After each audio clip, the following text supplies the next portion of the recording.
জুলাই গণঅভ্যুত্থান উপলক্ষে কুড়িগ্রাম পৌরসভা সংলগ্ন ঈদগাহ ময়দানে বিএনপির সিনিয়র যুগ্ম মহাসচিব রুহুল কবির রিজভী শহীদ পরিবারের মাঝে সহায়তা প্রদান করবেন। এ নিয়ে আরও জানাতে যুক্ত হচ্ছেন সহকর্মী জুয়েল রানা।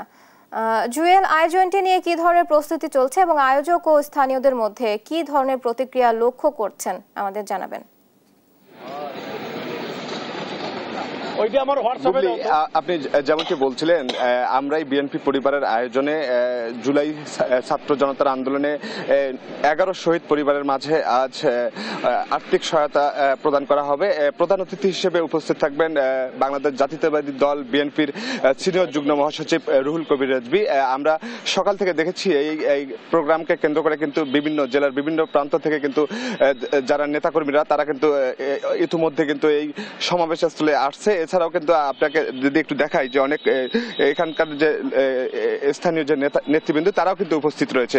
আমরা একটু এই বিষয়ে একটু জানতে চাবো কুড়িগ্রাম জেলা বিএনপির যুগ্ম আহ্বায়ক হাসিবুর রহমানের কাছে। একটু বলবেন আপনারা যে এই যে মানবিক সহায়তা যেটি করছেন এটি আগামী থেকে আপনাদের অব্যাহত থাকবে কিনা?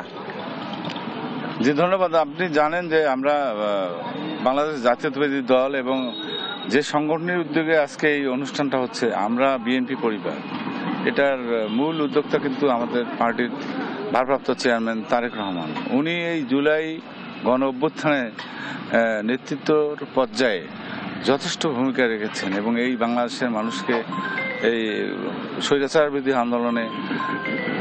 আন্দোলন সংগ্রামের নেতৃত্ব দিয়েছেন।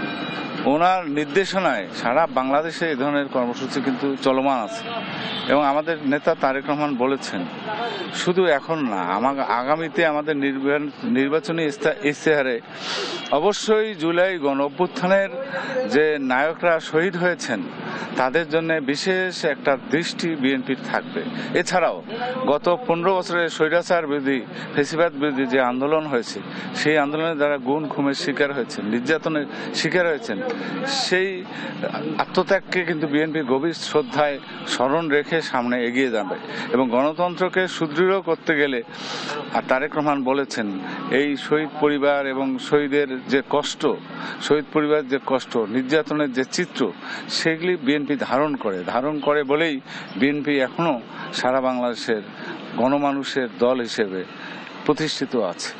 আমরা বিশ্বাস করি এই শহীদদের সম্মান করলে এই জাতি এগিয়ে যাবে, শহীদদের সম্মান করলে গণতন্ত্র প্রতিষ্ঠা হবে।